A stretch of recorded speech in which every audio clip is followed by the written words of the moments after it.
அரசாங்கத்தின் முறையற்ற திட்டமிடலால் மக்கள் மீது சுமத்தப்படும் பொருளாதார சுமைகள். நாமல் ராஜபக்ஷ கடும் கண்டனம்.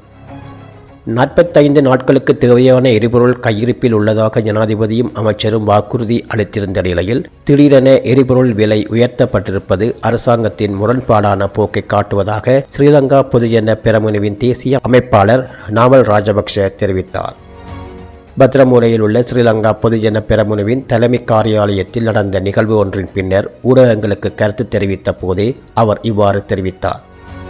அவர் மேலும் கருத்து தெரிவிக்கையில், අර ගල්ලංගුරු වලින් වෙච්ච වංචාව මේ රටේ ජනතාවට ඒ පාඩුව ජනතාවගේ ඇඟට පටවලා ජනතාවගෙන් ඒ පාඩුවට ගියපු ඒ පාඩුව ආණ්ඩුව ලබා ගන්න උත්සාහයක් විදිහට තමයි අපි දැක්කේ. உலக சந்தையில் எரிபொருள் விலை குறைவடைந்து வரும் நிலையில் உள்நாட்டு விலையை உயர்த்தியிருப்பது தர்க்கத்துக்கு அப்பாற்பட்டது எனவும் நிலக்கரி கொள்வனவின் போது இடம்பெற்ற பாரிய ஊழல் மற்றும் முறைகேடுகளால் ஏற்பட்ட நட்டத்தை ஈடுகட்டவே அரசாங்கம் மக்கள் மீது இந்த சுமையை ஏற்படுத்தியுள்ளதாக அவர் குற்றம் சாட்டினார். மேலும் நாட்டின் வெளியுறவுத்துறை அமைச்சின் செயற்பாடுகள் மற்றும் சர்வதேச ரீதியிலான தொடர்பாடல் பலவீனங்கள் குறித்து அதிருப்தி வெளியிட்ட அவர் தகுதியற்ற நபர்கள் பொறுப்புகளில் இருப்பதாலேயே இவ்வாறான சிக்கல்கள் ஏற்படுவதாகவும் இது குறித்து ஜனாதிபதி உரிய தீர்மானங்களை எடுக்க வேண்டும் எனவும் வலியுறுத்தினார்.